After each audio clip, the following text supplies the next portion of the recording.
आपको ये सोचना जरूरी है कि आप हैं क्या। करेक्ट। आप 2020 प्लेयर हैं, टेस्ट मैच प्लेयर हैं या वनडे प्लेयर हैं, ये अगर आपने समझ लिया तो फिर आपके लिए ये काम बड़ा आसान हो जाएगा कि आपको करना क्या है, क्योंकि इसका जवाब बाहर नहीं आपके भीतर है। सिंपल।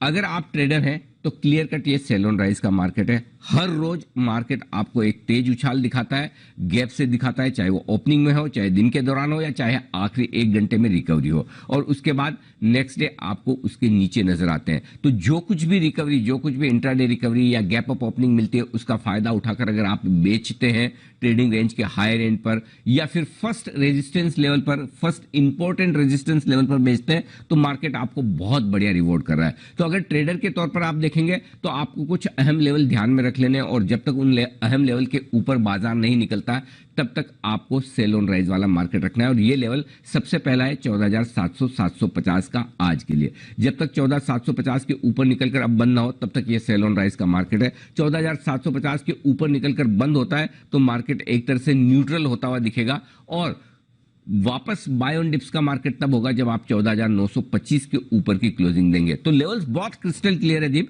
14,925 के ऊपर बंद होने के बाद आप फिर से मार्केट में ट्रेंड पॉजिटिव होते हुए देखेंगे। अभी ट्रेंड न्यूट्रल है और 14,750 के नीचे की क्लोजिंग तक ये ट्रेंड न्यूट्रल ही रहेगा। ये तो ट्रेडर्स के लिए बहुत क्लियर कट स्ट्रेटेजी है कि जब भी आपको उछाल मिले आप इस तरह से ट्रेड कर सकते हैं ऊपर में बिकवाली करने के लिहाज से, जब तक कि आपके लिए दो चीज ना बदले।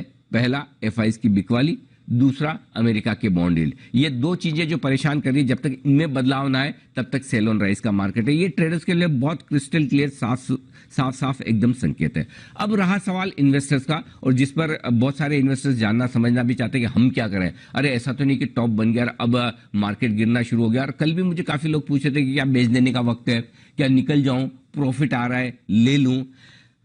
अब बात यह है कि आप किस तरह के इन्वेस्टर्स हैं। क्या आप 14,500 पर 1,000 पॉइंट की और कमजोरी देखने को तैयार हैं निफ्टी पर?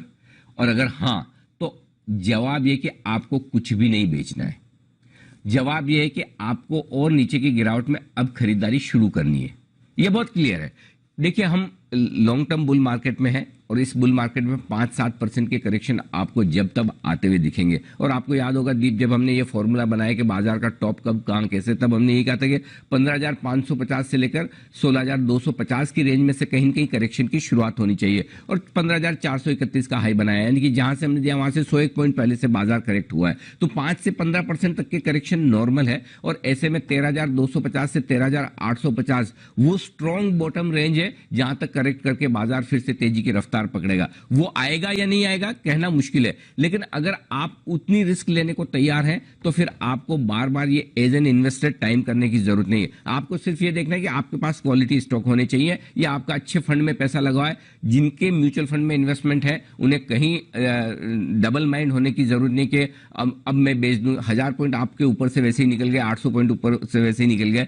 आप 5-10% के आसपास के करेक्शन को टाइम नहीं कर सकते, क्योंकि जब तक आप बेचने का सोचते हैं तब तक 3-4% नीचे आ जाता है, और जब आप वापस एंट्री करने का सोचेंगे तो बॉटम से 3-4% ऊपर होगा। तो 2-3% के लिए आपको इतनी मशक्कत क्यों करनी है, इतना मेहनत क्यों करनी कि मैं टाइम करूं कि एग्जैक्ट टॉप। हाँ, अगर आप इतने स्किल्ड हैं कि एग्जैक्ट मार्केट ने जहां टॉप बनाया और जहां बॉटम बनाया उसके बीच का 8% का मूव निफ्टी रहता है, उसमें एंट्री एग्जिट आपकी परफेक्ट है, तब तो अलग बात है, जो कि आम इन्वेस्टर्स के बस की बात नहीं, मेरे बस की बात नहीं, शायद आपके भी ना हो। अंदाज से कभी एक आध बार हो जाए तो अलग बात है। तो इसलिए आपको सिंपल इन्वेस्टर के तौर पर कोई दिमाग नहीं लगाना है, बने रहिए। Long term bull market intact है। 5-7-15 दिनों की कमजोरी से, कुछ बिकवाली से कोई फर्क नहीं पड़ता। अल्टीमेटली लंबे समय में बाजार अभी भी तेजी के मूड में है, और ऐसे में अगले कुछ दिनों में आपको अगर और मौका बाजार देता है, जो कि दे सकता है, उसकी वजह एक और है जो हम बात कर रहे हैं कि दो कारण हमें साफ साफ दिखते हैं, लेकिन दो कारण और बाजार के मन में कहीं न कहीं अंदर है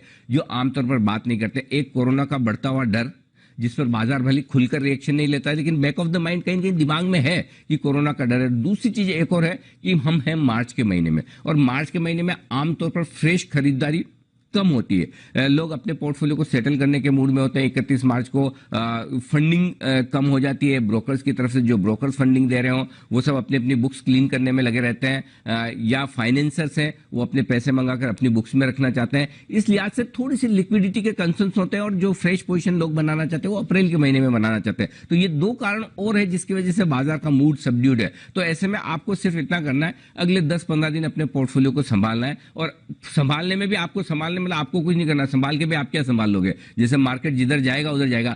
आपको संभालने के तौर पर एक ही काम करना है, ये देख लेना कि मेरे पास जो शेयर है वो कचरा तो नहीं है। अगर वो क्वालिटी शेयर है तो फिर मुझे चिंता की बात नहीं। अगर मैंने फंड में पैसा डाल के रखा है तो चिंता की बात नहीं। तो कोई चिंता ना करें, बिल्कुल डरिए घबराइए मत। अगर आपके पास अच्छे स्टॉक्स हैं, अच्छे फंड में पैसा है, रखिए। इनफैक्ट थोड़ा और नीचे आएगा तो आपको और इन्वेस्टमेंट अपने बढ़ाने चाहिए फंड्स के जरिए। धीमे धीमे नीचे की तरफ आपको एसआईपी शुरू कर सकते हैं, बढ़ा सकते हैं, अमाउंट थोड़ा सा ऐड कर सकते हैं। तो long term market, medium term market एकदम परफेक्ट है, एकदम बढ़िया है, कहीं कोई दिक्कत की बात नहीं है। चिंता बिल्कुल मत करिए, बने रहिए। अच्छी क्वालिटी के स्टॉक्स जो करेक्ट हो रहे हैं वहां पर फोकस कीजिए। कहां आपको पैसा लगाना है अपनी लिस्ट तैयार रखिए, बस सिंपल। दीप बिल्कुल सर, लिस्ट तैयार रख रहे हैं, और डिप आए तो खरीदारी का भी मौका होगा।